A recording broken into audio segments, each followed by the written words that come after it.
stream. You are live. Look at that. Wow. I mean, it does look a bit like we're in some kind of hostage video. But Welcome to Rugby League from Guantanamo. I want to make a statement because people will think... I look like I'm wearing something that could be.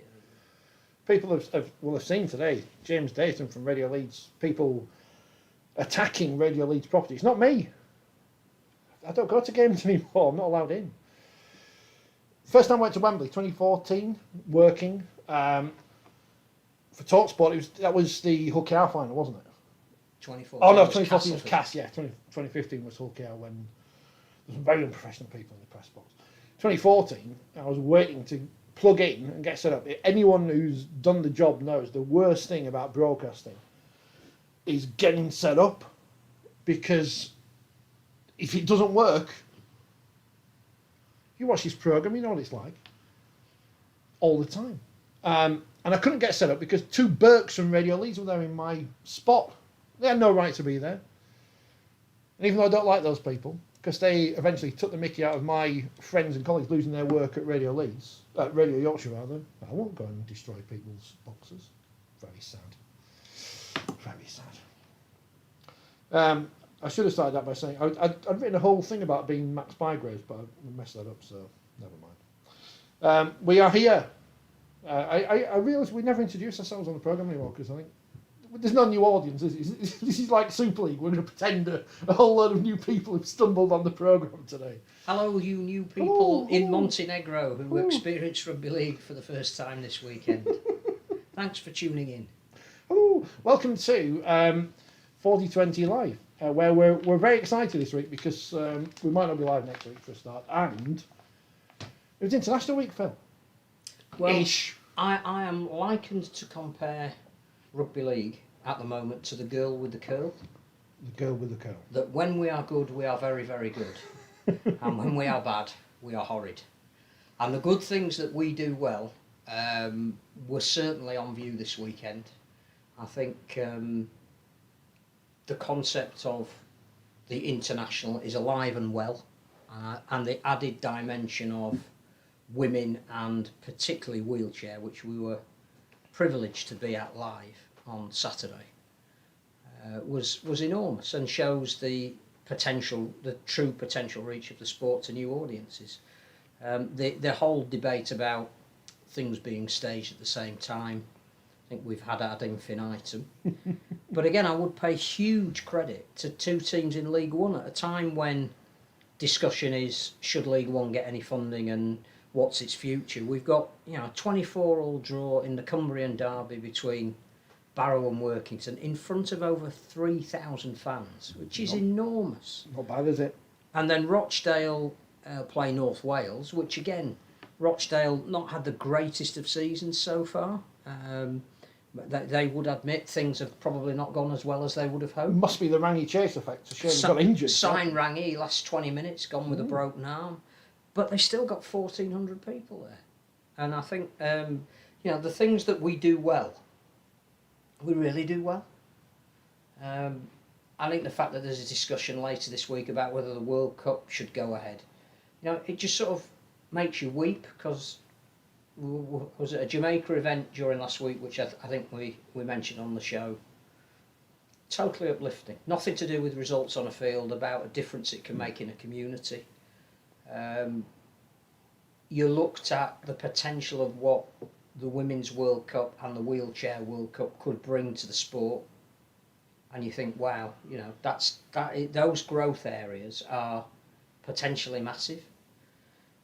And you look at us struggling along into a week where we're going to have too many games and too many injuries and no form line on any team, and a standard that will be questionable through nobody's fault. Coaches getting really frustrated. I mean, there was a really telling comment by Richard Agar yesterday after the game when at one point it was 11 against 11. He said, well, the amount of people that we can get out for training at the moment, that's how it goes. We knew what to do when we went down to 11, because most weeks that's all we can get out on the field. We're going to scrap the rest of the competition and just play sevens. And it's not right.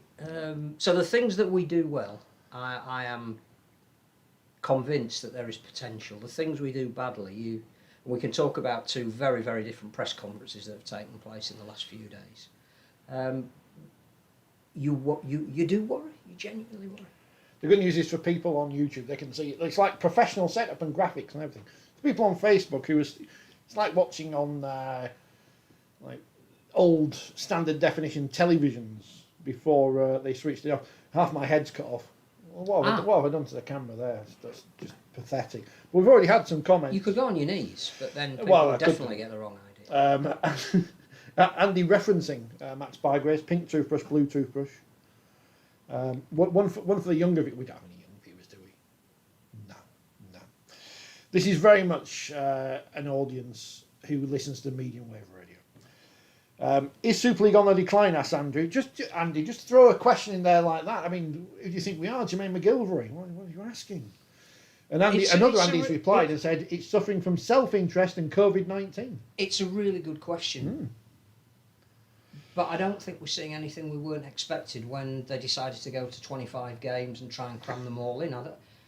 The bigger issue is I find it very hard when certain owners of Super League say we're doing all we can for England to have a successful World Cup, asterisk if it goes ahead this year or not, which we'll know on Wednesday. And some mixed messages coming out about that at the moment. Some say it will, some say it won't. When they schedule fixtures on the same weekend that England are playing, how is that helping England? Same time as England are playing. Hello Huddersfield and Hull FC. Hull FC and Huddersfield. Get it right way around. Is it in decline? Does it need a radical shake-up? Would it be any better if it had one? Probably. Where's Shane Richardson? And his plan? That is one of the two very interesting media conferences that have happened this week. One by Shane Richardson, which we'd love to repeat in full, but would be taken off air. There was stuff which is off the record. The off the record stuff was brilliant, but sadly, But basically, what he was saying was, we have an unmarketable sport here, and that if you were an investor, and we are desperately in need of investors, you have nothing to invest in. And the one thing he was saying, which backs up what Brian Noble has been saying, is the issue starts with the governance of the sport and the need to have an independent commission. And Shane Richardson's argument was, it happened in the NRL 9 years ago. You had some people around the table, like the owners of the Rabbitohs and the Roosters, multi-millionaire people, hate each other for 110 years, genuine rivalry and animosity between them.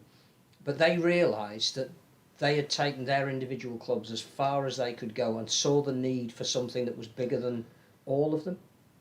And it wasn't plain sailing, but an independent commission which was genuinely seen to be independent in that nobody could be on it who'd been involved in any form of governance for the previous 3 years. So if that was over here, there'd be no RFL involvement, there'd be no Super League involvement, there'd be no independent RFL board involvement, they would be all new people.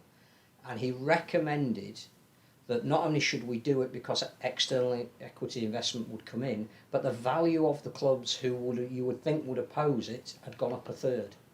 So they were absolutely right, the Rabbitohs and the Roosters and everybody else, to say we need to take a step back and let somebody else be in charge of this sport, because our business has grown to the point where we now have a much bigger asset than we had, and we need to do that.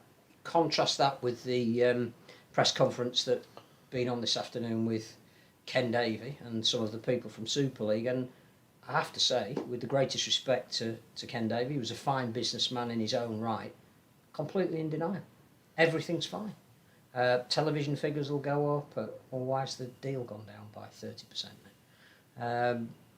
More investors will get involved, and we're having a realignment with the RFL, but it isn't going to be as it was. It's going to be a realignment, and they've got better because they've got better people, and we can go in, but we still want to have a bit. And you're going, have you thought of an alternative whereby it's something completely new? No, we're not prepared to even discuss that. So yeah, when you talk about the standard of Super League, I have nothing but admiration. I think might have been Darryl Powell after Wednesday's game between Casford and Castellan. So two incredibly tired teams. I just don't know what you expect from that. So can't blame the players, can't blame the coaches. if the standard's going down, can only look at the administrators. It's not the people on the pitch or the coaches we're blaming, is it? It's the people. And that's in not suits. negative. No. There was a tweet put out this weekend that basically echoed the girl with the curl, that what we do well, we do really, really well, and what we don't, perhaps is going to come back and haunt us. And a lot of people took the time and trouble to reply to that, who'd been season ticket holders who have not renewed. Well, if I'm rugby league, where I rely on that core support, I'd be really worried about that. Why are we not talking to alienated fans? Because we can't sell out limited capacity stadium at the moment. And so when restrictions are lifted, hopefully on the 19th of July, there isn't suddenly going to be a huge influx of people who are going to come back to the sport. So what are you going to give them? Something's happened, hasn't it, in the last 18 months? And I know the obvious things happened. And we did hint at it, and have hinted at it plenty of times on the programme, is that you're in a habit of going to XYZ ground on a Friday, Sunday, Thursday, whenever the games were, and having your life almost planned around the fixture list, and getting annoyed when Sky moved the games, but you still did everything to change your work pattern or whatever to get to games. And now that habit's gone, and you found other things you can do, and you can watch the games at home, which you're already paying for on Sky, because you've already got that to watch everything else, and you don't have to go out and be around people, some of which are idiots, which we'll talk about later. I genuinely think that there was an assumption made in certain stratas of the game that as soon as people were allowed to come back, they would flock back. It was going to be the post-World War II syndrome. And it hasn't happened. And one of the reasons it hasn't happened is because people want change. Now, the change that we all want will be different. But I think what we're feeling is, because nothing's changed, we've sort of... Some people have fallen out of love with it. And it's going to take something quite radical to get them back. And that's not necessarily what their club can do. They can be only be the best they can be. It's under what auspices do they operate? And I have a genuine fear if the World Cup is postponed. What shape will Rugby League be in this time next year? I mean, at the moment, we're all saying we need the World Cup because it's going to give the boost and the impetus that we need to help us get back on our feet, and new audiences and people will fall back in love. And I get that. And that may very well be the case. And the ticket sales for places like Newcastle and London are really, really encouraging, and they're first-time buyers according to the data, and not even necessarily rugby league fans. Is that actual data rather than made-up data as well, which is good?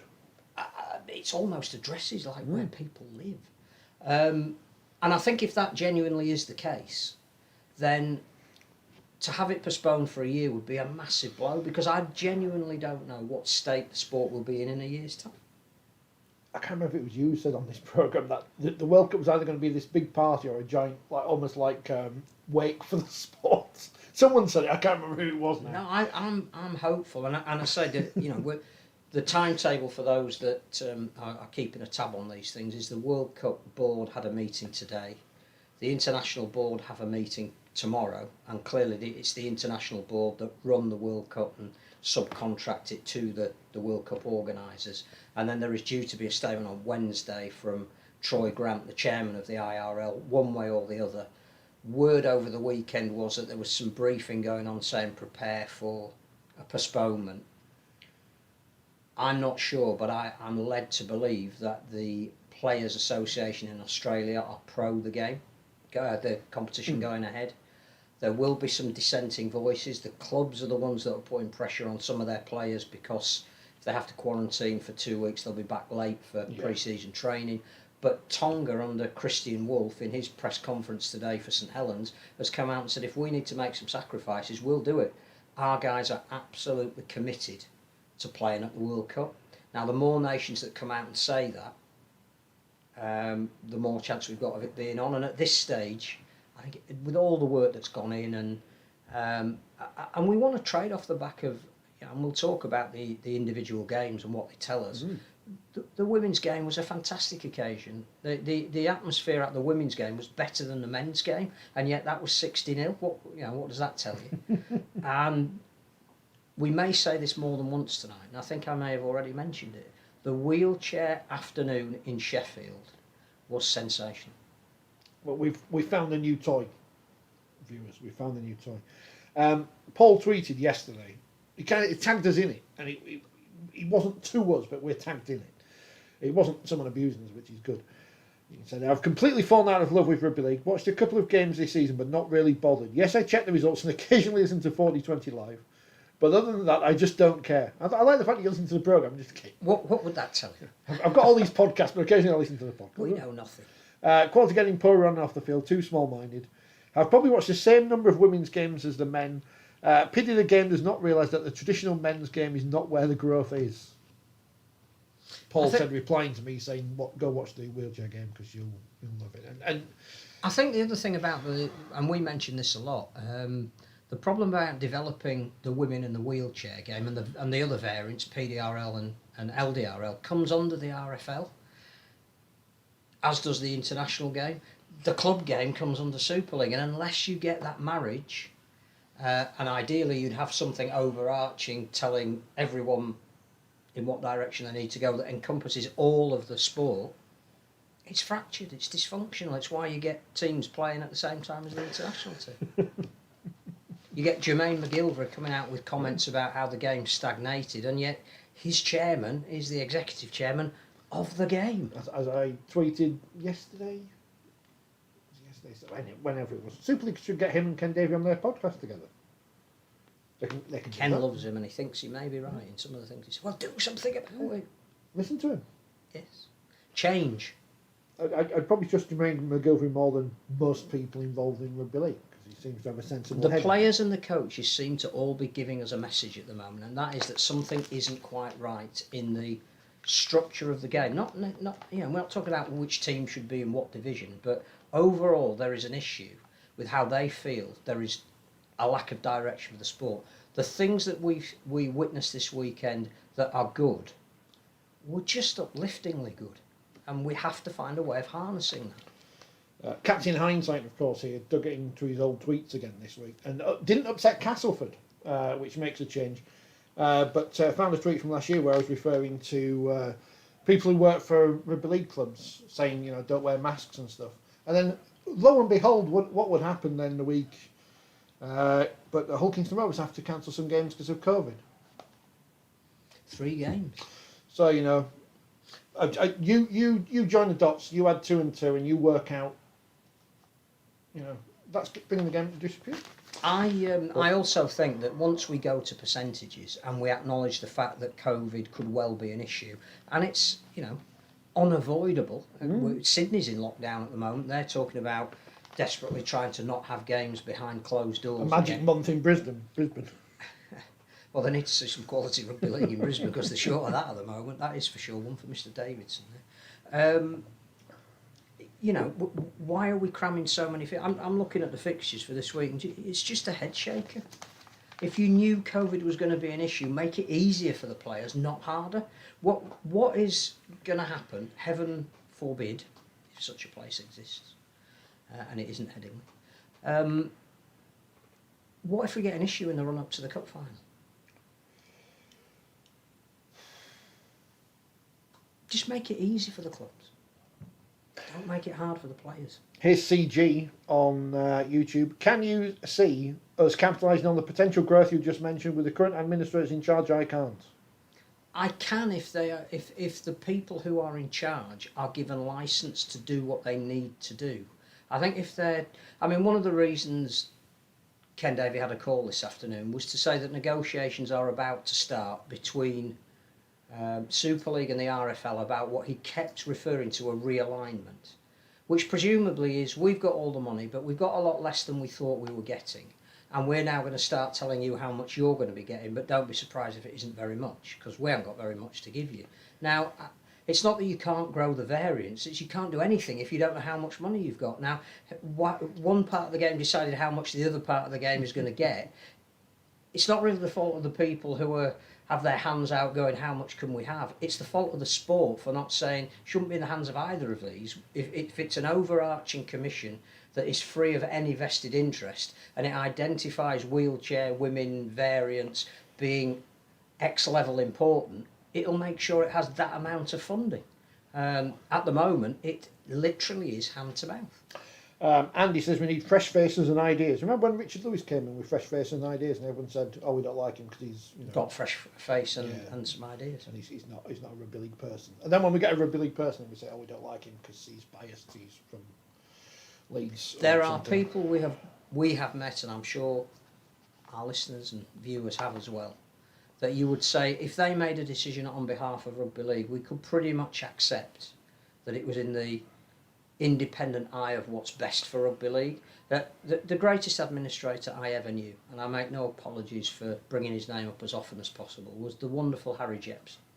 Apart from being magnificent company, a wonderful raconteur, he is involved in most of the big decisions that have been made as an independent director. He was a grandee of the game that when a board of directors was first set up at the RFL, was asked to be one of the... Now, Harry was the most passionate Hunslet fan you could ever wish to meet, but I don't think anybody who came across him or met him or was influenced by him ever felt that he would ever make a decision that was pro-Hunslet. He brought in the Great Britain Colts. There's so many things that he's been involved in. The Paris experiment, he was asked to do the best that he could to salvage that. Went over there because he's such a respected man, spoke French.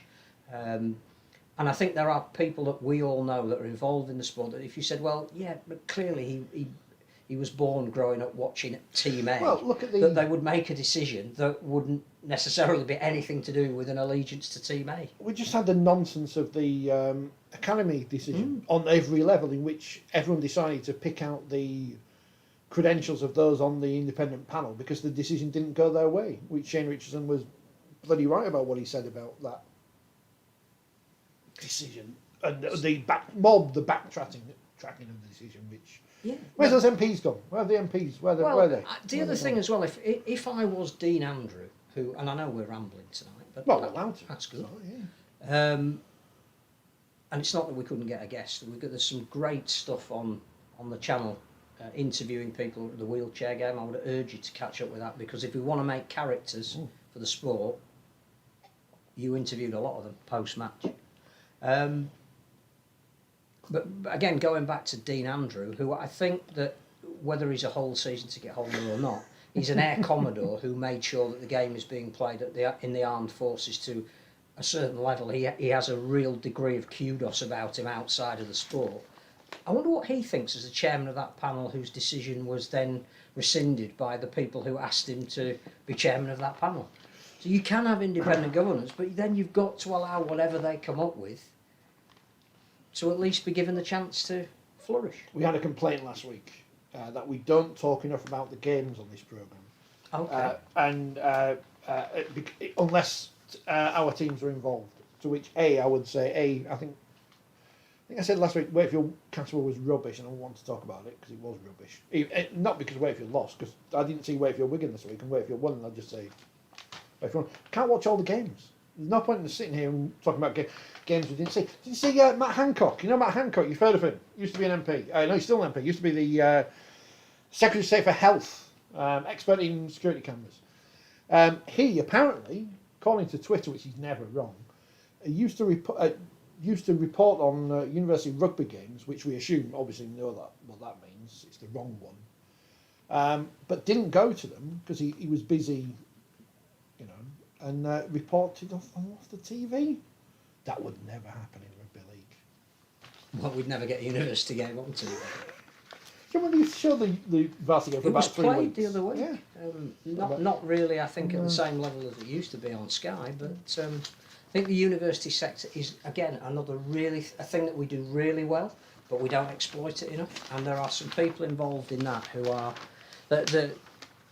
Can I say, as you can read in the current Forty20 magazine? There's a guy who's just set up the San Diego Barracudas, who came through that university system, got 3 blues at Oxford for the varsity game against Cambridge in Rugby League, and set up a women's team at Manchester University, and now has set up a team in San Diego. Rah, cuckoo, dada.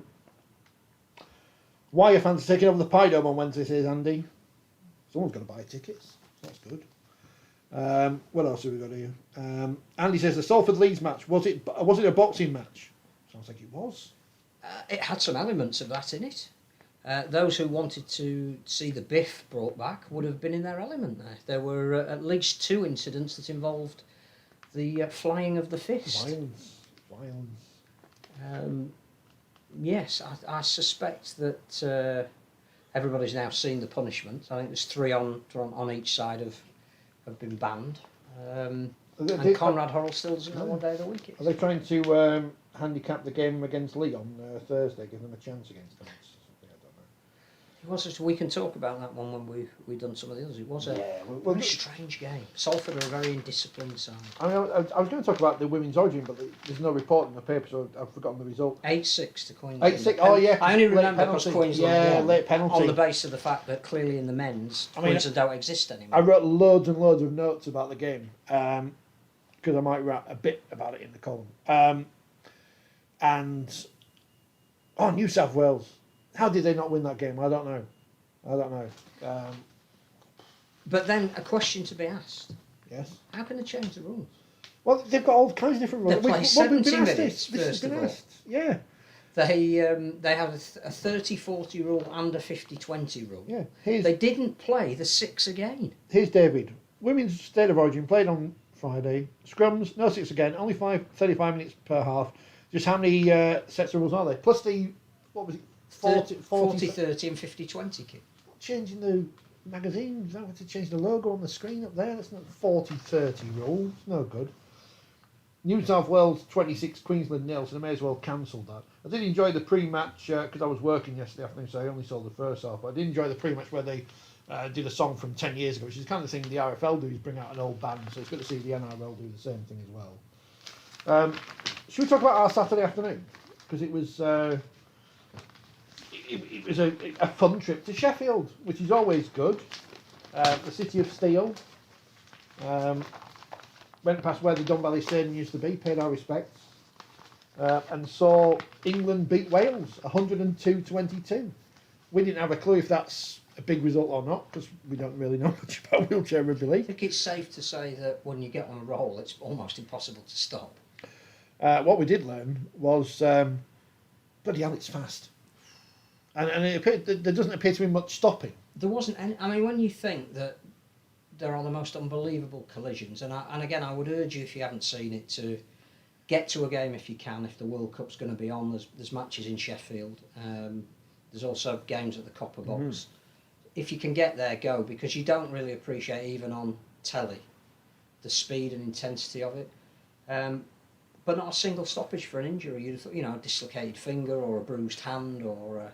How many times were players thrown out of their chairs and they just, lever themselves back up and carry on? So that is 80 minutes of constant, relentless play, which doesn't happen in any other variant of the sport. No, I think the only major stoppage was for a wheel falling off. Yes, flew off. A wheel fell off. And a bit like the Formula One, somebody ran on, just clipped it back on, play on. Fantastic, and you don't appreciate the skill levels until you see it close up, and the ability to take a tag that's been thrown on the floor and replace it on your shoulder, which is effectively the play of the ball, is a skill in itself. The ability to pass a ball with one hand because you're steering your chariot with the other, incredible. The hits over the top, which at the end of the first half, just as the hooter was going, one of the England players chipped over and a Welsh defender and an English attacker went absolutely helter-skelter for the ball. The England player just got the ball down as the two collided with a huge clash of metal and both fell out. It's just incredibly dramatic and just uplifting from the point of view of you see people just doing superhuman things, and it's rugby league. It's not a variant of rugby league where it's been tailored. If you tuned in and watched that for 5 minutes and you realised you've got 6 possessions, you've got tackles, you've got kicks, you've got slipping the ball out of 2 chairs when they're around you, overlaps created, cut out passes, chip and chase. We saw one that Scully would have been proud of. On the last tackle, chip and chase, I think it was by England captain Tom Halliwell. As good a skill as you could wish to see. I know we're probably going on too much about it, but I loved it. No, it was great. I hope people enjoyed it on the telly. I've not seen it actually yet, so I don't know how it came across. And as Tom Coy, the England coach, was telling us last week, it was a test for them to see how to broadcast it to the wider world. So hopefully it came across so well as well. I've seen some of the clips, which was obviously that BBC coverage, and it comes across incredibly well. And I think we should also pay tribute not only to our colleague Mr. Wilson, who was the lead commentator, but his summariser, who was asked to do it as a favour to Martin Coyd, who's been one of the people behind the setting up of Armed Forces and Wheelchair Rugby League, and obviously his son now is the England coach, and his other son just accidentally came off the bench and scored 4 tries. It's quite a talented family. Yeah. But because of his association with Armed Forces Rugby League, he knows Brian McDermott very well. Brian's been incredibly supportive of what they've been trying to do and agreed to summarise, and apparently loved it, enjoyed it, was very good at it, added an extra layer of knowledge about it, and even spent 20 minutes talking to the England coach after the game. Now again, if I'm the national coach of the wheelchair team, I've got a guy there who... He was quite good, wasn't he? He's the most successful Super League coach you've ever had, whether you like him or not, he is. That was fantastic as well. I remember before seeing a game live, before ever seeing anything of it, thinking we could go down, and I think Scotland actually invited us to a training session. We could go down. I'm not going anywhere near. No, and I think it would be hugely disrespectful of us to do so, because absolutely, that is elite sport. I don't think. I don't know how they find those gaps, especially when the pitch is small. It's like Odsal. The pitch is small. The in goals are bigger at Wheeler. They are. The chairs are, they're as wide as they are. How they find the gap, I don't know, but they do. So it's superb entertainment, brilliant. One of the tries was he started eating a biscuit, which is very rude. But there's only 2 of us, so I can't get away with it. Biscuits. Dip of the shoulder. Yep. And accelerate down the touchline. As good as any try you'll see this weekend. Good. I'm surprised any England players made it into the World Cup team of the week, and England men, I should say. But Liam Farrell did. It's a mixed sport as well. So I tell you what, the one thing I still don't get is the positions in terms of what everyone is. Because I don't, with 5 on the court, the pitch, whatever, I don't know what everyone is. I think you've just got to be versatile, because you have to make yourself available wherever the ball is, or you have to read where the opposition are going to attack. So I think you are just a wheelchair rugby league player, you're not a fullback or a centre. Or is that first clank? You've got to be there, haven't you, to fully appreciate. And we're big fans of Wales's Jodie-Ann Boyd-Ward just pushing former England teammates over. Just pushing them over. Big fans. If you haven't seen the interviews from Saturday, they're all up on Facebook and YouTube, on the usual places. So go and check them out, and you'll find some new people who you can support, because they were top athletes. And there's a World Cup coming up. England are in there, Wales. Well, there is one coming up. We just don't know until Wednesday when. But we're looking forward to it, and it was really good. And I think the Challenge Cup finals this week, so I don't know who Leeds are playing. I know Leeds are in it. They're playing the Argonauts. The Argonauts. That'll be a proper. Which I think is a repeat of last year's final. I mean, that's proper drama there, because of course you've got half the Leeds team. Well, I suppose all the players were all Leeds players. Maybe I might should do that. But the Argonauts, of course, you've got Joe Coyne, who came off the bench and scored those tries, and Lewis King, the current Golden Boot winner. So, what a battle that will be! Can I make that's on the BBC as well? Nomination for Player of the Week. Do whatever. Shaunni Davies. Oh. The Welsh women's captain. Tackled everything that moved. I don't know if they kept stats on the women's game. Don't think Opta have put them up yet, if they did. But I reckon that even in a 60-0 defeat, and bearing in mind this is Wales' first test match, they may have played some games last year against community-based teams. This is their first test match. They've never played a team like England in terms of experience before. And she was the captain, playing at scrum half, which again, one of your attributes as a half-back, Scully will tell you, is not the ability to tackle. He still can't get over the number he made in the 1992 test in Melbourne. He's regretting watching the rerun videos of that. I reckon she made 60 tackles in that game. and I apologise to her if it was more. But technically, all of them really, great tackles, and ball clamping tackles. And in a team where it's easier then to give in because you're going to be heavily beaten and you want to set the example as the skipper, she was sensational. She was absolutely magnificent, and I have nothing but the most massive admiration for the way she led her team. I don't know if I went into the game overthinking how good England would be and underplaying how, or maybe thinking Wales would be worse than they should be. I don't know, because, and when I say that, I think Wales have got no experience whatsoever in their squad. Not playing against that level of intensity. So I'm not disrespecting Wales at all in terms of their abilities or whatever, but this is not a team with millions of rugby league caps. But they've got 0 caps. Yes, until this week. Coming up against 8 members of the team who've just won the Challenge Cup, who are the best team in the competition. And who've been in various World Cups. So on and so forth. I was kind of underwhelmed by England at the weekend. And maybe that is because of how good Wales defended, which again sounds ridiculous when the score's 60-0. Well, the bookmakers had it as 60 for England, so it's handicapped high on the coupon. But also, if we go back to the women's state of origin, 70 minutes, at the 70-minute mark in the England-Wales game, it was 48-0. And I think that's a fairer reflection of the effort Wales put into the game. Yeah. And they were always going to tire at the end of each half because they're just not used to playing. And clearly there was a little bit of naivety around kicks on the last tackle because it was almost like the team moved forward as they do in rugby union to protect the kicker. So they were all immediately offside. There were a couple of occasions where you could see forwards running in who were almost turning in the tackle as if they were going to recycle the ball rather than get as many metres forward as they could and hit the ground and get it up and play it quick. That'll all work its way out.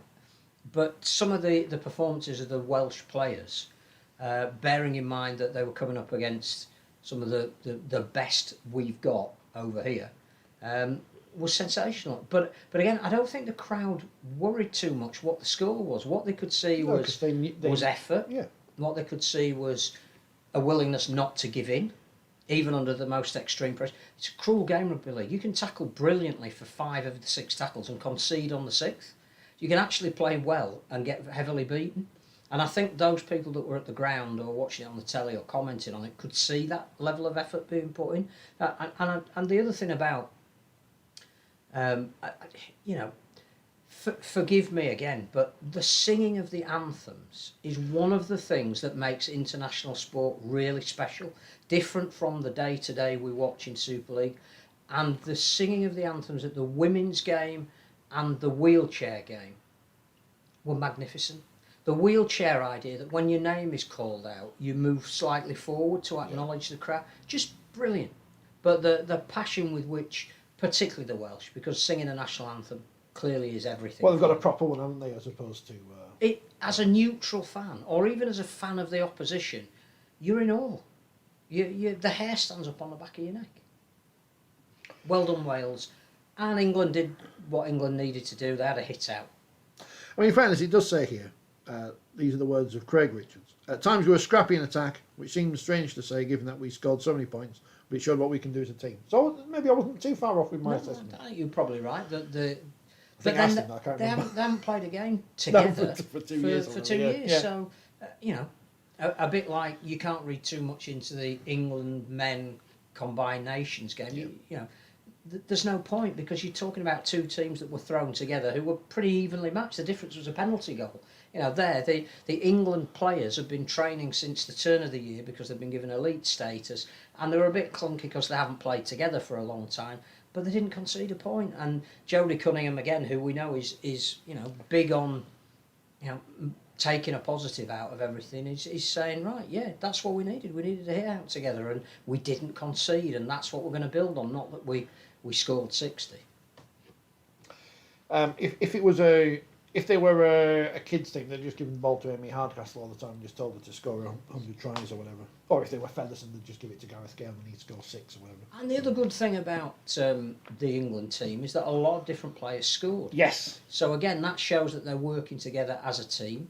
Some of the debutants managed to get over the try line, which will do wonders for their confidence. So I didn't really see a loser in that at all, and the crowd genuinely got behind it. And without wanting to spoil anything that might or might not be in the next issue of 4020, I know the current one's only just out, but the next one's a big one. I know. Well, certainly in the next one, I thought it was another victory for Leeds over Castleford in the commentary box as well.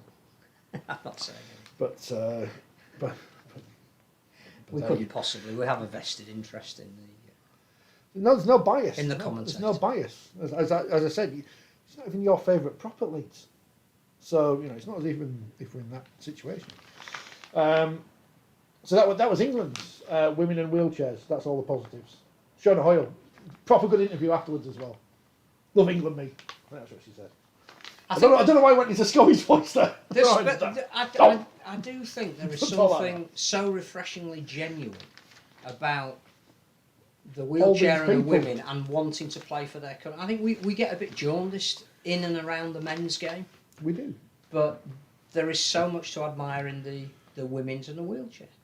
Here's Carsten, before we get on to the Combined Nations All-Star Super Game. Yeah. A wheel falling off is the official description of the leadership of the two rugby league bodies in England. That's Carsten. English not his first language there. With that Swiss-based German Carsten. You see, it's an analogy. Here's Brent. I think the Challenge Cup final sums up where we currently are as fans of rugby league. There are only 45,000 tickets for 4 teams, and yet a week after they went on sale, tickets are still available. I'll have to guess them if they don't let me in. I'd love, says Nicholas, to be able to hear commentary and discuss the greater issues affecting the sport. Talk about individual games in the UK leaves at a loss because few here can or will watch them anymore. No attempt by Super League or the RFL to keep the market in Canada engaged. I mean, I'd say, Nicholas, probably some people put the games up illegally on YouTube, but that's obviously not the best workaround for this situation. And I do think that what people like Shane Richardson and Brian Noble are saying is that when you make that decision to cut off a market, that tells you where you are as a sport, and it's not about whether Toronto would have won Super League or anything other than the report that says there is no market in America is so self-limiting that you wonder whether that is an attitude now that is become the malaise of the sport. John Nicholas will be getting behind Montreal tonight, first game of the Stanley Cup. Everyone in Toronto will be behind Montreal, I know that. The players' safety is paramount, says Kev. But what are the RFL / Super League or whoever is charged of what goes on the pitch going to do about players going down injured when they clearly aren't? Again, it's something that needs to be looked. He didn't get charged, but it'd be very interesting to know what people think about Setuaki. Yes, when is a shoulder charge not a shoulder charge? If you've got a ball in hand. Can you be we know that if you run with your elbow raised, with your forearm raised, you can be penalised for that. What about if you lead with your shoulder? Now, is it poor tackling technique from Tyrone McCarthy, who should have been going lower on a big man? Or is it that when you run out with somebody's shoulder, you're as dangerous as when you tackle somebody with your shoulder? That's an interesting one that he wasn't even charged. I was speaking to Stevie Ward today about that because I think he has a genuine concern that, we know that clearly he's an advocate of looking after players, mental health issues, effects of concussion. He I think is of a mind, and I'm not going to speak for him, that is something the game needs to look at, that if you're ruling out the shoulder charge from one end, you have to rule it out from the other. And I think he was incredulous that there hadn't been a disciplinary about that. It's one of those strange anomalies, isn't it? England men taking on the Combined Nations All-Stars. I don't think they needed to go the whole... Well, Jake Connor, he's celebrating his Trinidadian heritage. I can't even say. We know why he's in this. You don't need to... Cruz Leeming's only there for his Zimbabwe... No. Swaziland, Phil. He wants to play for England in the World Cup.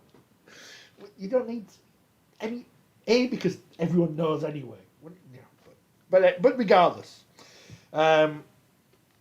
didn't Tim Sheen's apologising in the post-match to Brett Hodgson because all the whole players got injured.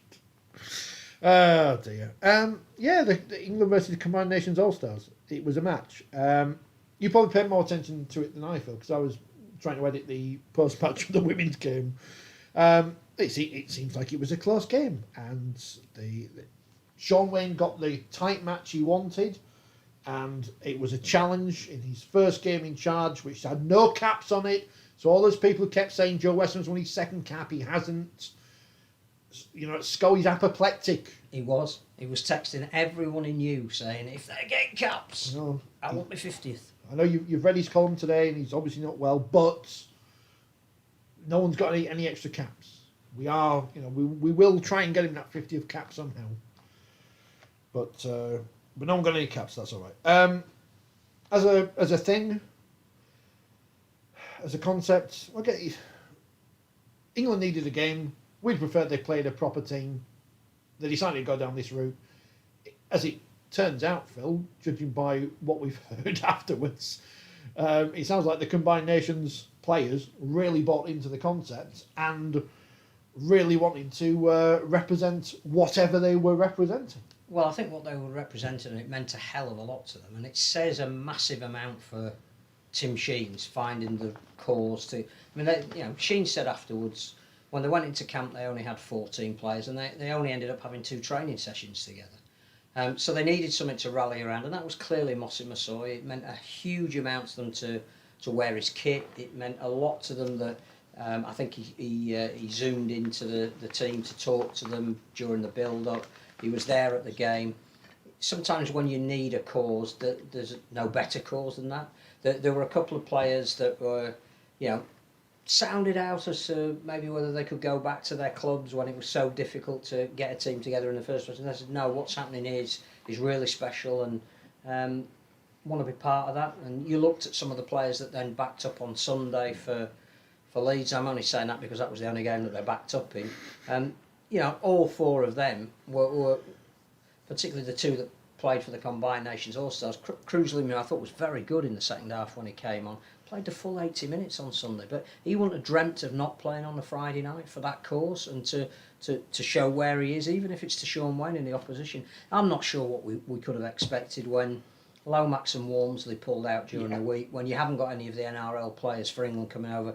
It's not the full England squad that would be playing in a World Cup if it kicked off tomorrow. That's why I'm assuming Morgan Knowles played at prop when... Well, the only strange thing about that is Shaun Wane saying, I'm only going to pick players who are in their rightful position, and then he picks a loose forward at prop, which seemed odd. There were a couple of standout performances. I thought Tom Davies did all right on his debut, and the story of him driving to the game in a separate car from Sam Tompkins just showed their commitment.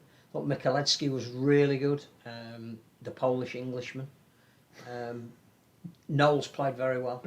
Paul McShane showed that even though he was 31 and he was given this opportunity late in his career, he didn't let anybody down. And I think you'd be thinking, he could be a really good backup if we needed him, if Darrell Clark wasn't available, or if you're going down the road of Josh Hodgson, that you're bringing in a guy who not only is the man of steel but showed he could go up a level as well. So some positives for England. If I was Shaun Wane, and I think he was being brutally honest on the Saturday morning in his review with the players, as opposed to there's loads of positives in the press conference afterwards. You'd be saying, I tried to instill in you we need to be strong in defence, and you've conceded 4 relatively soft tries. But the only worry with the game was exactly what killed the Exiles concept. Very hard to have an atmosphere at a match where you don't want either team to lose, or you're not going to boo or take a side, because the guys who are playing for the opposition are as much people you want to cheer and get behind as the guys who are playing for England. So you are a Hull fan. You go in there going, I really want Jake Connors to do well, and Chris Satter, they've been great for us this year. And you go, oh yeah, but I'm an England fan. So that dynamic didn't really work. But it achieved what everybody wanted to achieve. It looked good on telly because it's outside of the norm, and there's a buy-in to International Rugby League. It's just such a shame that we had games on around it at the same time as it and straight after it. why did someone boo during the 13 seconds? That came across on TV. I'm asking that as a rhetorical question. I think it's because they're dense. Especially when neither team kneeled, which is the usual excuse. Well, and also I think it's safe to say that they were drowned out a little bit as well. But yes. I was going to say something about the... well, this is just the important thing. It was on both 5 Live and TalkSport, wasn't it? The game. Because the RFL picked a blank weekend in the Euros to play it, or blank Friday rather, and on the BBC Sport website it was the main story, and the women's game was a main headline as well. And it was no one knows that these games, were what the men's game was close. Therefore, it had, if you were listening to it on the radio or come across it on the television, you'd have kept watching it because you didn't know who was going to win, and it turned out that they were pretty evenly matched. The difference, as we said, was a penalty just before half time. And everybody bought in and committed to it. And that's great. It's just we shouldn't then exploit them by expecting them to play again. And you look at the fixtures this week and you just shake your head and go, it cannot be right. So where Paul McShane may have done his chances no harm of being in Sean Wayne's final, however many men's squad they are allowed for the World Cup, I don't know how many it is. It's like the... you don't win the Super League title in April. You win it in October. Especially if you wait until you finish 5th. In the rain at Old Trafford when you lead. But some players may well have played their way out of the thoughts of Sean Wayne based on one performance. Well, you can decide at home, and not like you're Sean Wayne. And I also think as well that in some of those positions, it's fairly obvious where those who played on Friday probably won't figure further down the line. But no, it was a competitive... Reece Lynn, your very own Reece Lynn, who I think if... Reece Lightning, if they were going to draw up, let's say, 22 players to be in a World Cup game tomorrow, may not be in it if everybody's fit. Did really well. He'd be on the probables this morning. Yeah. Possibles. Didn't do his case any harm at all if the 2 or 3 people who you might think were in front of him ended up being injured.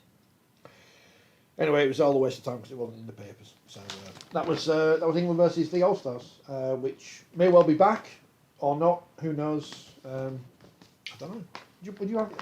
But there's no point in saying would you have it back again as a concept, because we're in favour of playing actual internationals against actual teams. So it's not that the concept with caps. It's not that the concept in and of itself is a bad one. It's just we prefer a different one. I think again you've got to look at history and say, why did the Exiles not work? And it didn't work because by the end of it, it wasn't a contest. So this is a one-off in a hopefully World Cup year. It worked. But I think, if we're talking about a genuine international calendar moving forward, you've got to hope that, assuming the World Cup goes ahead, that we will see an Ireland team, we will see a Scotland team, we will see a Wales team, and we'll certainly see a much better French team, that they need fixtures going forward, and they need them against England. Well, as we reach an hour into the programme, it's now time to upset everyone as we look at the actual fixtures that happen involving teams that aren't England. And I am interested that Andy says he's glad England got beat. Why is that, Andy? What don't you like about England? He might be Scottish. It might be. That's true. Maybe it's from the Combined Nations All-Stars. Obviously, which games did you go to this weekend? Just the Saints and just the Salford and Leeds games. So obviously we can only talk about what we've seen. I only saw the games on TV. I watched the games that were on TV and was live at that one. So Catalans beat Castleford, as you referred to earlier. Darryl Powell said 2 tired teams, but do you know that's a significant result for Catalan though, because it's the first time they've won for 9 years away. It's the kind of game that normally you'd think it's going to be an Achilles heel with the travel, with it being a midweek. If they've not won there for a very long time, you normally think that's because they've got travelitis, but their best ever start to a season now includes winning games at places they don't normally win, and that's pretty significant for them, I think. So will that include Old Trafford? And they played without 2 of the players that have been stars for them this year, so that's a significant result for the Dragons, I think. Castleford, we've said, it's about preservation to the middle of July and getting that best 80 minutes they can. The fact that Liam Watts played standoff in that game. Yeah, what was? Which is testament to the skills of Liam Watts to Yeah. be talented enough to be able to do that. But again, that tells you where we are at the moment with mixing and matching players and trying to make sure people don't get injured and covering for those who are.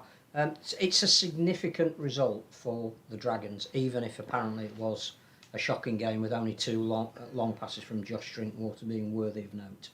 We're not there. I saw some people annoyed that Sam Tompkins was the England captain, but those are just people who think Jake Connor should be the England fullback because he plays for Hull. Sam was good. Yeah. Didn't do anything.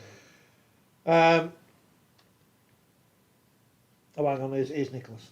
It's concerning England that England were defeated by foreign players. Some have been commonly accused of being past it in Australia. We're only in the UK to wind down their careers. The insinuation of that England A was beaten by Australia B. Jake Connor's not good. He's too good for Australia B. I'm sure I'll get that right. Nearly slipped up there. It is what it is, Nicholas. It is what it is. Although at least we know who's eligible to play for the Combined Nations. Also, that's anyone you want. Well, that's why it's Combined Nations. Yeah. Any nation. Yeah. I think the other thing about that is, again, I get what Nicholas is saying, but let's just say, and this is purely hypothetical, that the World Cup goes ahead and a number of players pull out who are coming from the Southern Hemisphere for reasons, that The obvious. like The vid. the 2001 Test series that you reminded me of just before, where after 9/11 some Australians didn't want to come over and play a Test match. Say something while I But yeah. what's to say if some of the... Let's pick a player. Matt Pryor was selected for Australia in the World Cup on the basis of the fact that he's playing very well over here and he played for the Combined Nations. I'd say that still makes Australia a very credible opponent. So I'm not sure it was, the ragtag and bobtail combination that would be referred to as Australia B. There's some really good players in that team. I don't know if Barry McDermott's watching. I know he. He'll be listening right.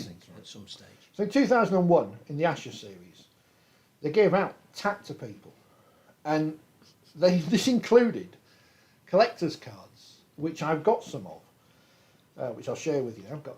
Were they sponsored by British Gas? No, not sponsored by anyone. There's Terry O'Connor. Terry O'Connor. There's a theme here, isn't there? Terry O'Connor there. Terry O'Connor. What were you doing? Terry O'Connor. Getting so many Terry O'Connors? 6 Terry O'Connors. I reckon even his missus 6 wouldn't Terry have had O'Connors. that many Terry O'Connors. I tried to give one away to Matt Horton on Saturday, he didn't want it. I remember once in 2000, it must have been 2001, because Andy Kelly had left Wakefield, and we were playing Wigan. It must have been a midweek game. And the Wigan players were coming into the bar because the players came into the same bar where the general public were at this point. And we said to him, "Oh, why don't you come and play for Wakefield?" And he says, "Well, I wouldn't know, but Andy Kelly's left." I don't believe it. Island coach. Exactly. So there he is. So if you want a Terry O'Connor card, 6 of them. Player tip. Never give up on any play, any tackle or any chase when playing rugby league.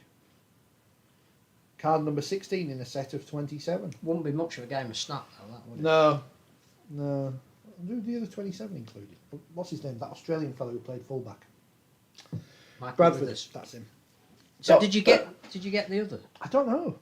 I don't know why I've got 6 Terry Were O'Connors. you that much of a Terry O'Connor fan? No. No, he's great. I'm telling you. He said a lot to me once. Get him to sign. Yeah. So Terry, if you're watching, you can have him. So that was Castleford versus Cathlands, which turned into a discussion about Terry O'Connor. Which is probably more interesting. Castle will have one. That means I have to post it to foreign. Cost a fortune now, Brexit. Yeah, we'll send you one. On Friday, no one watched it because it was played at the same time as England. Hull beat Huddersfield, having been 10-0 down. think most of the Hull fans that we saw on social media talking about it were extremely praiseworthy of the spirit of their team to come back from 10 down to score 17 unanswered points. Third consecutive defeat for Huddersfield. I don't know whether that's a worrying sign or not for Ian Watson, but clearly what was going wrong that started to go right appears to be going wrong again. So having earlier in the season been, I've got full faith in Huddersfield turning things around now. Process. Was I wrong? I don't know. Darnell McIntosh rumoured to be going to Hull next year. Oh right. Snapped his Achilles, probably out for the season. That is a real concern. Big test for Huddersfield this Thursday when they play the Dragons. I think we'll see how they hit back, what they're made of. But brackets attendance not given. 30% only so far this year. I had Huddersfield challenging for the top four, and we will be at the halfway stage of the season after these 2 rounds of matches. And now overtaken in the league by your 33.3% recurring Wakefield Trinity super team, who beat Wigan, depleted Wigan, sorry. Well, did Wakefield have a few out? Doesn't matter, because we're not famous like Wigan are. Just thought I'd check. 14-6. Good win. Ryan Hampshire, Matty Ashurst, who's just signed a new contract, and Hanley for Wigan. Could have got his dad in. He's doing a speaking tour. What's going on there? Telling us how much she enjoyed being on Dancing on Ice. Yeah, and being the Man of Steel thing. Scored a great try at Headingley once. He still remembers it. Yeah. Down the wing for Bradford. Yeah. Against Foe, yeah. Interested, isn't it? When Wakefield were really struggling, there was a definite Chester out. Chester in now, yeah. But now he's talking going to sign a new contract, on the verge apparently, of re-signing a new contract. Yeah. It's interesting, isn't it? I think he's doing a pretty decent job, isn't he, with the resources that he's got available. But you're now going to explain to me. Well, I didn't see this game because I couldn't be bothered paying £25 to go. Wakefield think Leigh Gaskell is an addition to their squad for next year. year. Well, we've been asked about this, haven't we? Where's he going to play? I don't know anything about players. Where's he going to? I mean, you would assume that for the next few seasons, if they're fit, that Lino and Miller are going to be the half-back combination. They both signed relatively long contracts, and when they play well, they play very well together. Max Jowett's had to work really hard to get that full-back shirt. Gaskell can play full-back. I think it's fairly obvious to anyone who pays any attention to Wakefield that Jowett obviously isn't favoured. I'll put it like that. Because Scott Grits came in. Who's the guy from London? Walker? And he hasn't gone. He's just been injured. And now Gaskell. Ashelbot taken on loan. So, but I think Max Jarrett's one of the most talented players we've had come through in years. And I think if he moves on and finds somewhere else, good on him. Because I don't want to see his talent wasted. And at the moment it's been wasted at Wakefield. Ryan Hampshire, does that signal the end for him? Probably should have been last year, shouldn't it?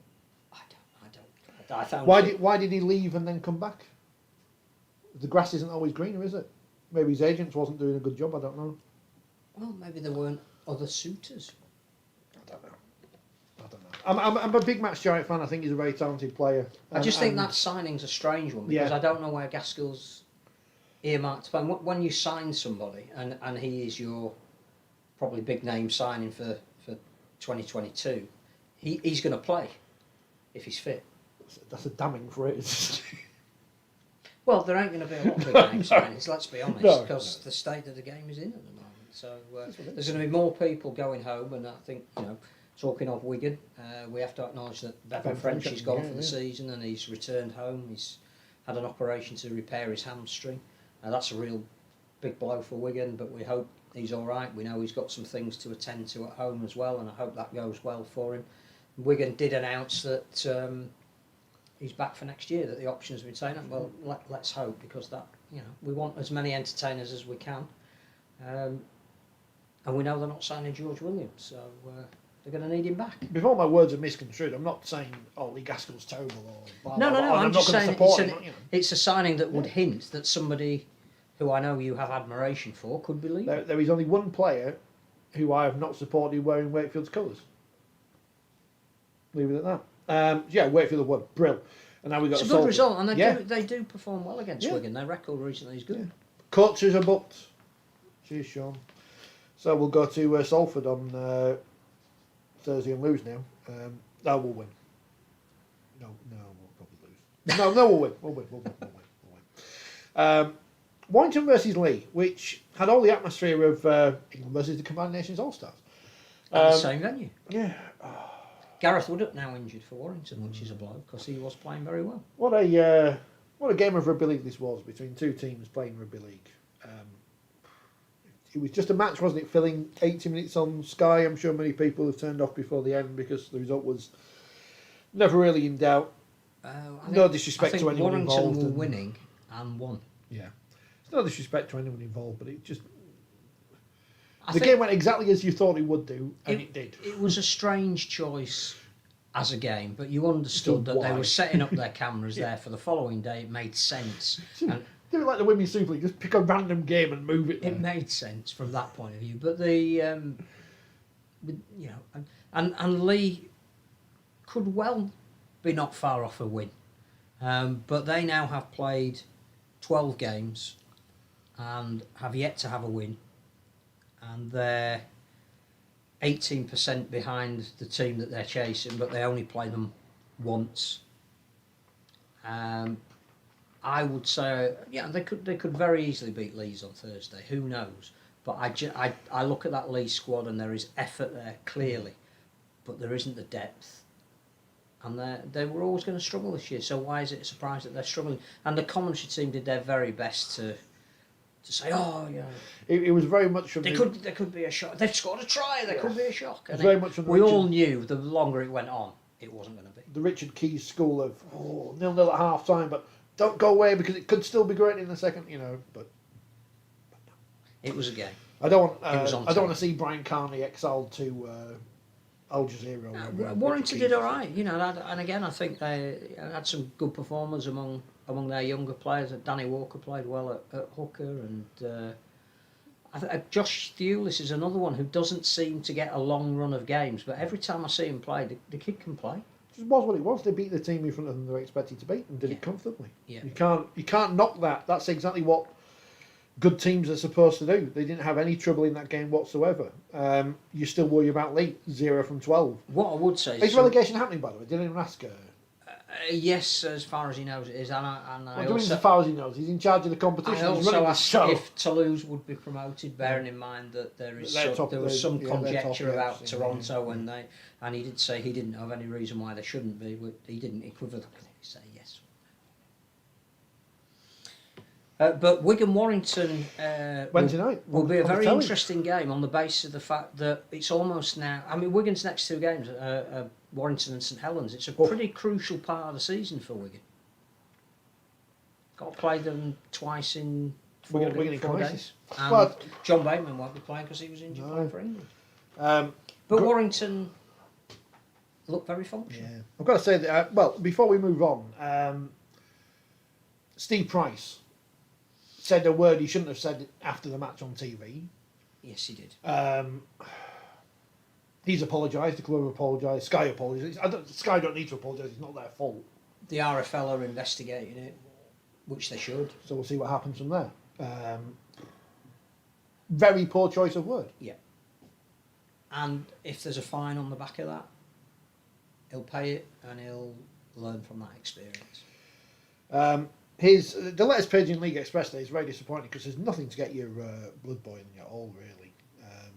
Very, very poor work from the letter writers this week.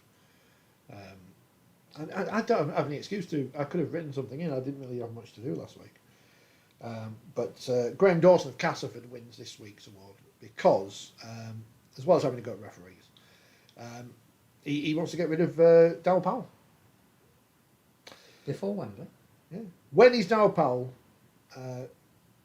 going to do the honest, decent thing and walk away from the club so Lee Radford can come in and get his own team sorted with players who want to play for him? Well, he won't get them until next year. This is one of two sayings I learned that come to mind. Whatever happens to Castleford Tigers, Darryl Powell will walk away at the end of the season without a second thought. I'm sure he enjoyed that time at Cass. He's Mr. Cass. It's great. Got a pitch and everything. It's wide.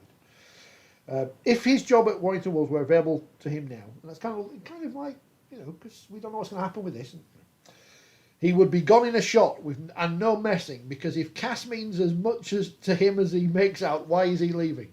Which that's the same with John Wells. He's leaving as well. He loves Cass. I wish John Wells had tweeted something about a failed director of rugby, but he's too good for that. Get out now, Mr. Powell, says Mr. Dawson. Pre-Wembley. Stop wasting the club's time and yours, as Pre-Wembley. you're only waiting for your new job at Warrington to start.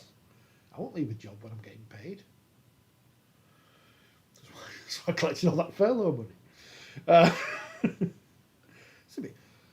If you can get rid of him after Wembley, because after that the season doesn't matter, because Cass aren't going to win the grand final. I thought it was a bit. Surely after the job he's done there, he's allowed to wander around at Wembley and do all that. I know where are they in the league? Just outside. Would you like him to go and take Oliver Holmes and Peter Matautia with him now as well? Two of Castleford's best players and likely to give them the best chance of winning at Wembley. They've got the disadvantage at the moment that they can keep playing and losing and lose ground on Hull KR, who can just sit at home and but listen to their. I don't think we can read too much into anything. So the only thing we know this year, because of everything. I mean, coaches aren't even coaching; they're just trying to get a collection of individuals together to get on the field on match day. We know that Catalan are very good and Leigh aren't very good. That's all we know this year. Are you sure? Do you want? That's all we know. Because if Derek's watching, hello, Derek. I'll see you on Thursday. All being well. I'd be laughing like he was on the telly the other. I can't remember what he was laughing at. Maybe his poor choices of coaches. I don't know. Into the Championship, where look at this Featherstone Rovers. What more could you want from life than the mighty Fev? 10 from 10, 6 tries from Gareth Gale. Do you know him? No, not really. They're all tall, apart from one of his the Gales? sisters. Yeah. His mum and dad are tall. His grandma and granddad tall. I'm named after his granddad, I think. Ken. His sister's tall. His other brother tall. 6 tries in the game. That's a feat, no matter who you play. Joint record. They're going into Wembley, because there's an extra syllable in there, as we know from Aussie Art Dealers. Best start ever to a season? 10 out of 10? Wet sail and all that, don't really know what that means, not nautical. And as opposed to York, losing at Whitehaven, no disrespect to Whitehaven, not saying any disrespect to them, York no good.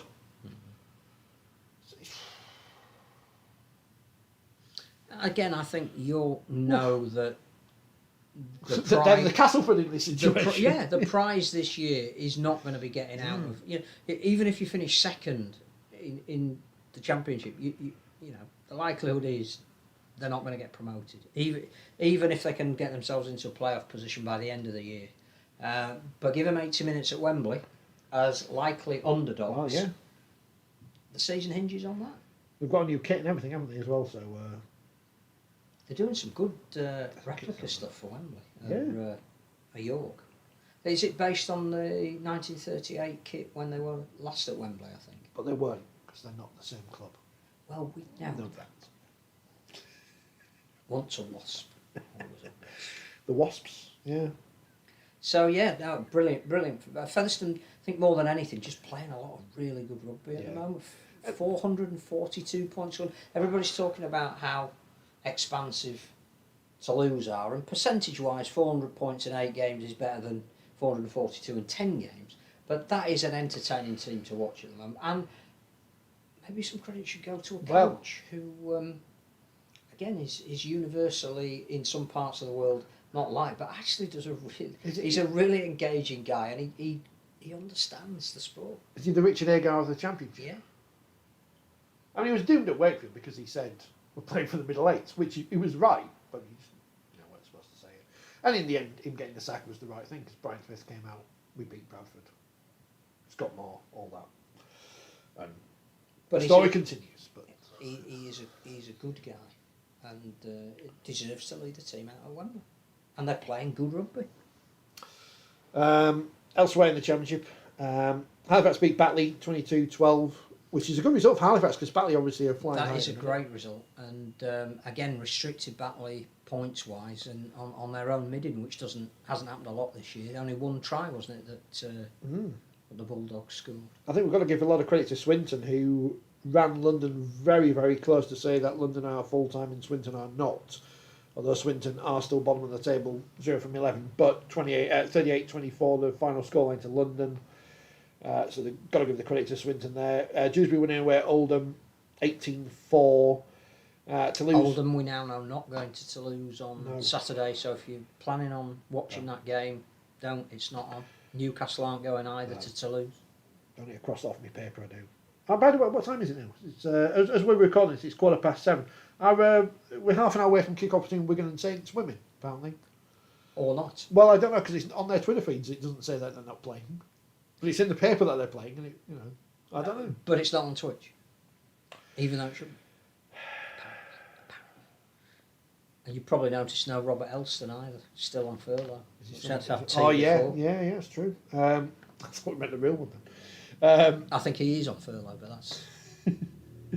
Sheffield Eagles Twitter, of course, won yesterday with their fans saying stop being good to Toulouse, who didn't and won 54-6 at the home of Rugby League, the Rocket. Again, some spectacular tries, I'm told. And Widnes won in Yorkshire. That's a good result. I saw quotes from their coach that they practised on a shortened pitch this week as they won at Bradford. That's a big result though for Winners, because it was only three weeks ago that they were struggling and now they're bottom of the table, and now they're just on the fringe of the playoffs, and they've beaten one of the teams that had a run of games. I can't remember. Bradford won about 6 on the trot. That's a good win. God. Yeah, good win. A championship. What a division. Attendance not good. No. But League One. League One. Barrow Workington game of the weekend. 24-all draw. 3,000 people there. Only a few more people at Bradford than there were at Barrow. Well, I suspect as well that there were more at Barrow than at some of the Super League games where it says a round figure of 4,000. I bet there'll be more at Barrow and Workington than there will be at Huddersfield and Catalans on Thursday, which is probably not a fair comparison, because Catalans is a bit further away than Workington. Mind you, Barrow's a bit further away from the other two, isn't it, in Cumbria, because they're in Lancashire. It's complicated. But still, they've got an idea. If you come before 1 o'clock, I think you have to register. You get in free. You have to buy beer though, because what else are you going to do for 2 hours before? They got to watch the Barrow ladies beat Widnes, which apparently is a close game, so that's good. But they're making it an event, going to Barrow. They're unbeaten as well. So people go and they spend money. They have a good time and they go again.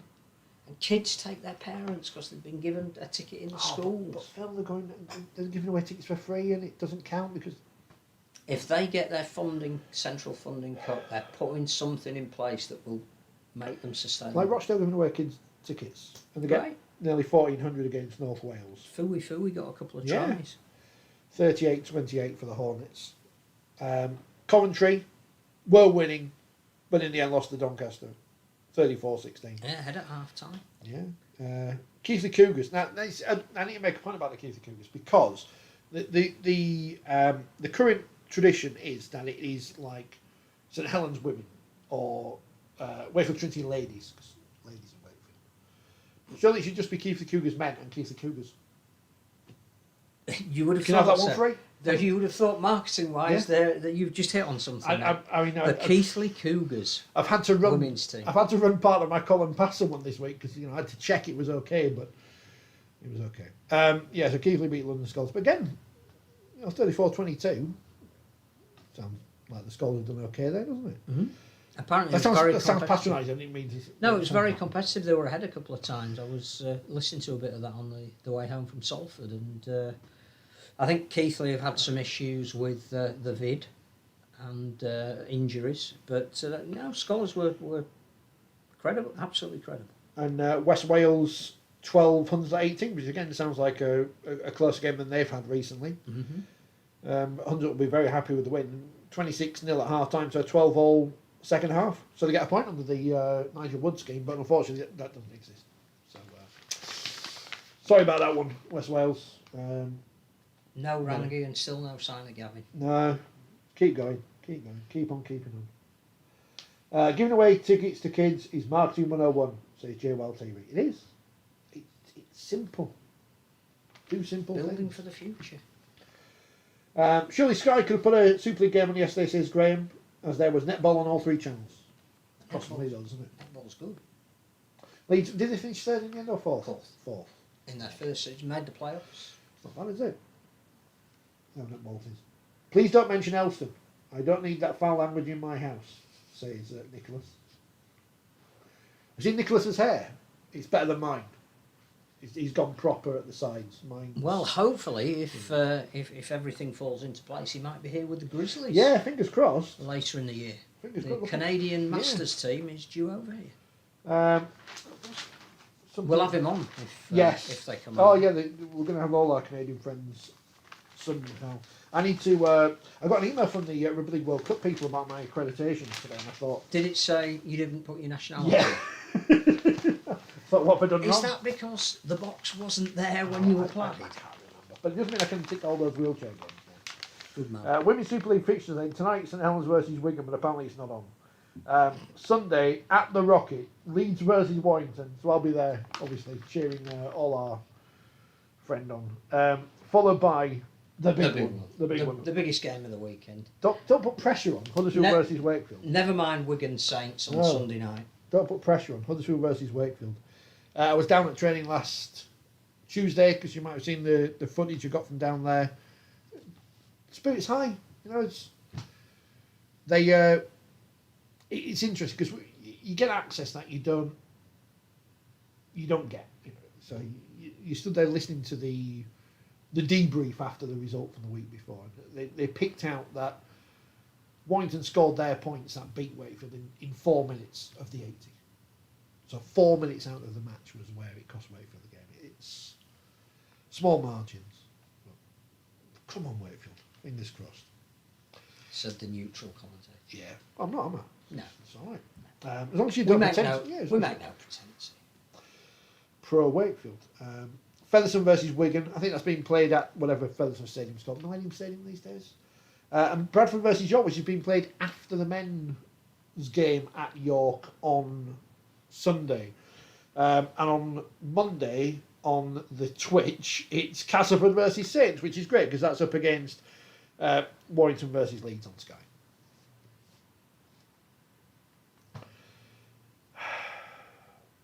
I don't know. And that's being played at Odsal. Now, if...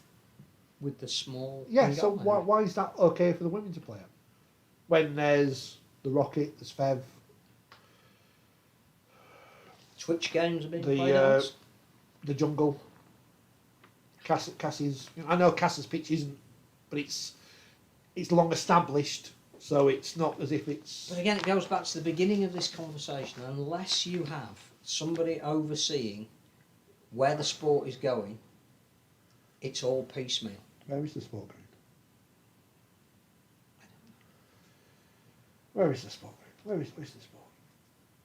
Oh, I thought I emailed them, but it's not anything important.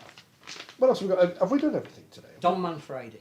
Yes, and this is sad, isn't it? Because, as we always say, and I think we started the program, didn't we, saying it's lions led by donkeys at times, and the lions get hurt, and you hope they are given the best possible opportunities, and they obviously get more guidance now than they ever have done in terms of post-playing careers. But Don Manfredi's had some great moments in his career, but unfortunately, lots of injuries, and this will be his last season. Massive kudos to somebody who can come back from 2 ACL injuries in almost quick succession. Was the hero of the 2018 Grand Final. 27 is no age to be being forced to say goodbye, but I think he knows that there's no more that his body can give. I think he's done the absolutely most honourable thing of saying, I'm definitely playing for the rest of this season. Yeah. When he clearly is, again, struggling with an injury at the moment. I thought he could have been a regular in an England shirt if he'd not suffered the injury he has. What was bizarre as well is realising when he saw his career stats, hasn't played 100 games. Wow. For Wigan. No, I wish him well in his retirement, and what we don't want is too many players being burnt out too soon, which is why we do have to be. And I know that none of his injuries were as the result of anything illegal. We're not talking about concussion or high tackles, but again, we're asking our players to put massive toll on their bodies, and we need to look after them. And again, I go back to, if we were previewing games this week, how the hell could you preview the second half of the week when teams are playing 2 matches? You know, Castleford are playing on Wednesday, then they've got to play again the following Tuesday. St Helens play on Wednesday, they've got to play again on Sunday. Nonsense. Wigan play on Wednesday, they've got to play on Sunday. Warrington play on Wednesday, they've got to play on Monday. It's just ridiculous. Leeds play on Thursday, they've got to play again on Monday. It's just nonsense. I'm sorry. It's nonsense. Huddersfield play on Thursday and then they play again on Tuesday. Now, I think Leigh and Wakefield were probably the sensible ones in all this and got their second game out of the way earlier in the season. But and avoided COVID, apparently. Because we still got to fit those games in for Hull Chaos. Those games are not going to get fitted in. No. We are now going to see why it's done on a percentage basis. Saints can't possibly play all the games they've got to play. Well, Leeds and Catalan will play each other home and away twice in a week. So, you know, there are some strange decisions when you go on calls with the people that run the game and they genuinely do think that everything's okay, and yet they've come up with a fixture list that bears no relation to anything called duty of care. I may have mentioned that before on this programme about duty of care and what do we mean by it. It's two memes, isn't it? It's the one of the dog in the room that's on fire where it says everything's okay, and it's what's his name, the Iraqi fella. Yes, with the burning buildings behind him. Yeah, he might be on the Super League podcast next week. I don't know. Andy, we've spoken about Steve Price. You must have missed that. That was earlier. Sandy says Lions and Donkeys. When would these two ever be in the same room? Quite about, is it World War One? Yeah, led by donkeys. Led by donkeys, because you know the people in the trenches fighting a stupid war. But that might even have been the Crimea. Oh, there you go. Same thing happened. On the Ukraine shirts. Anyone watched the Origin game? Says Sandy. She's back. You'll be supporting Montreal as well, won't you, Sandy? Nicholas isn't, but he's letting Canada down here. No Canadian team has won the Stanley Cup since 1993. Now they've got a team in the final and not supporting them. What's that all about? Anyone watched the Origin games? I supported Cass in 2017. Because they're playing Leeds. Anyone watched the Origin games? Both games so far have been incredible to watch, and despite the one-sided scoreboard, the game was entertaining throughout. That's because all the Penrith players play for New Zealand. Queensland are rubbish, aren't they? What's happened? It must be cyclical, because they win 8 in a row or something once. Well, it's probably no coincidence that all of their teams, although good ones like Jonathan Thurston, are pretty much crap. You know, Brisbane, North Queensland, and the Gold Coast are not exactly shaking up the trees at the moment. So yeah, they've got less players to call on, and they're not as good as the core of players that they had. But what happens if we get non-competitive state of origin games and suddenly the Australians realise there's something called internationals? They could play those instead. I did enjoy it on the women's origin at the start of it. I can't remember who the speaker was. It might have been Ruan Sims, who was brilliantly multitasking, having to answer inane questions from the commentary box and actually coach on the sidelines. Was that Jeff Tuvey in the? He wasn't coaching. Oh, Definitely wasn't coaching. Just an observing brief. They referenced the fact that, of course, they'd had interstate games in the past, but they weren't Origin, so they didn't count. Origin only started in 1980. And the women's Origin only started like a couple of years ago. So. And Ali Brigginshaw swore on TV. That was brilliant. I can't repeat it. See if it makes the column. You can put it in the column. Yeah, it's like the Guardian. It's not like the Sun where they, you know. Oh, there'll be no asterisks. Naked breast, but you can't say that word. Need GI back, says Andy. He might be back. Well, he's not retiring. No, he said he'd be back in about interview that no one heard. 4 or 5 weeks. Yes. I've just been told you didn't hear. No, that's because your somebody said the microphone's not working. Yeah, I think he'll be back. He didn't want to leave before at least he's had the chance to get back on the pitch and contribute. So he's not Willie Mason. Seems a good egg. Will Leigh win a game this year? They could quite easily win a game on Thursday, but will they win enough games to not be relegated? And I'm not sure they will. Although I do have to say, having seen Salford close up this week, if they don't get their discipline right, they could be drawn into it because whilst there is undoubted talent in people like Morgan Escaray, who was sensational, even Tuilol here at fullback absolutely works. He caused havoc every time he got his hands on the ball. If you're going to give away so many penalties and keep getting men sent off and sin-binned in games, you're going to struggle. Because that's it. If Leigh beat Salford, they only played once, don't they? Because you've mentioned this enough times, I remember this. They've played once already this season, and Salford won. So, and they've got one game left to play. Leigh only have to win the next one and jag, as they say, a win from somebody else.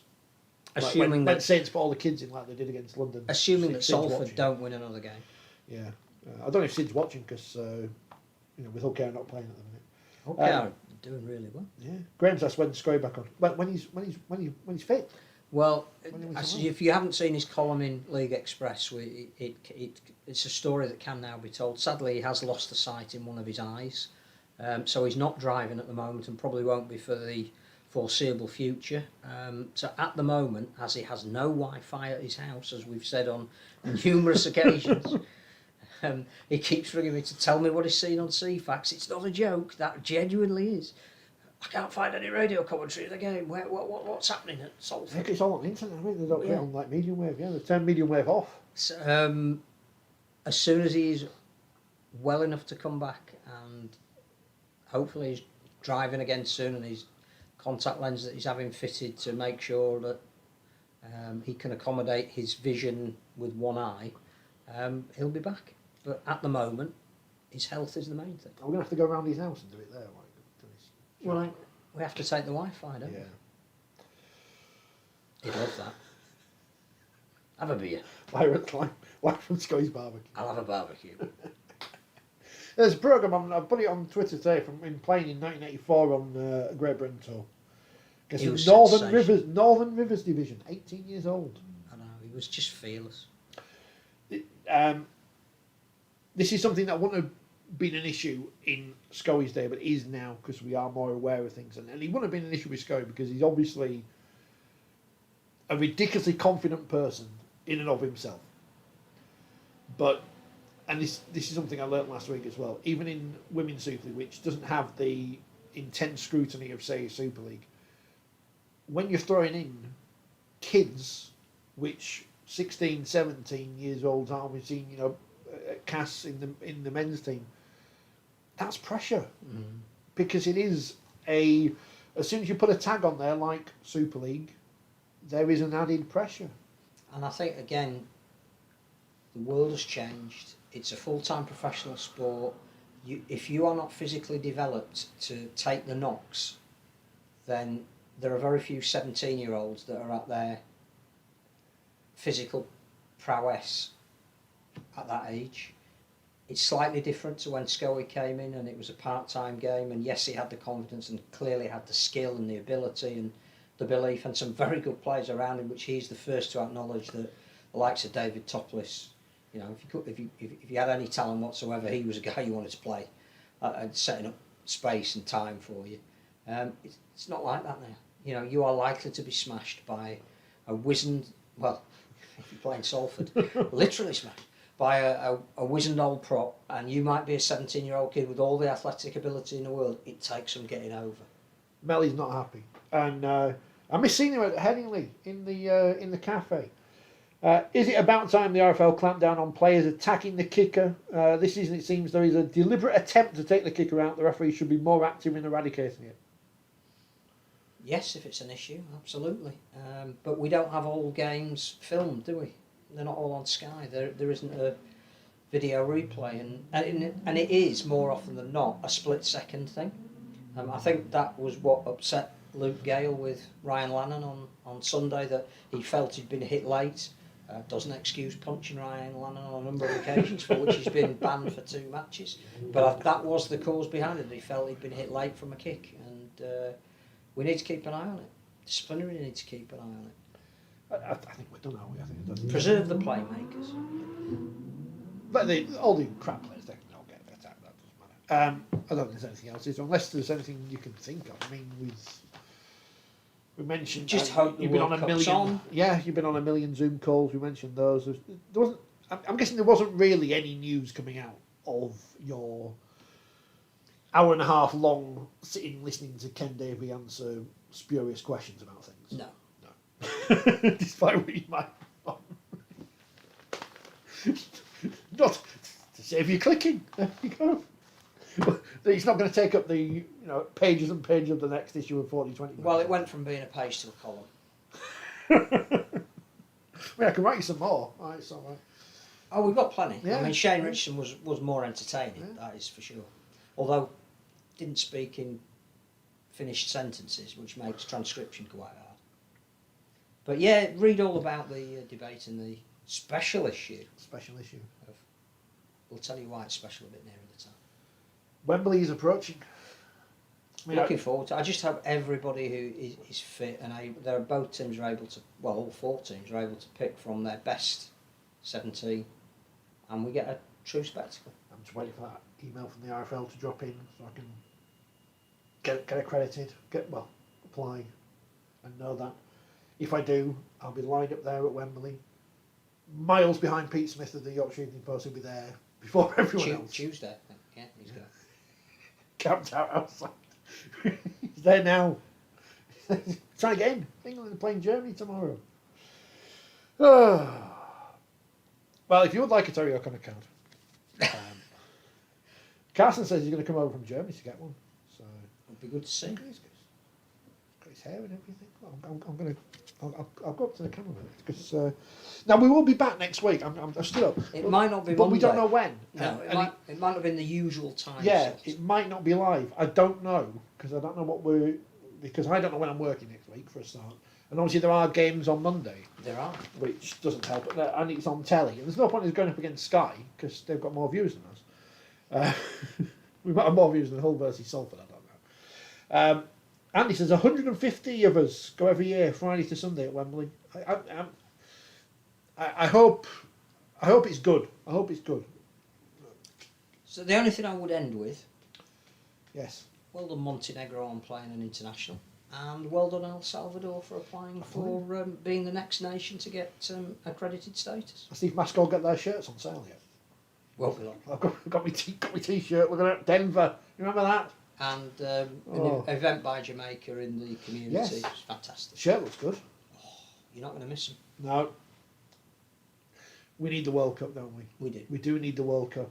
I don't think anybody else realises how much we need the World Cup. So it's all very well people in the Southern Hemisphere saying we're not sure whether we want to come.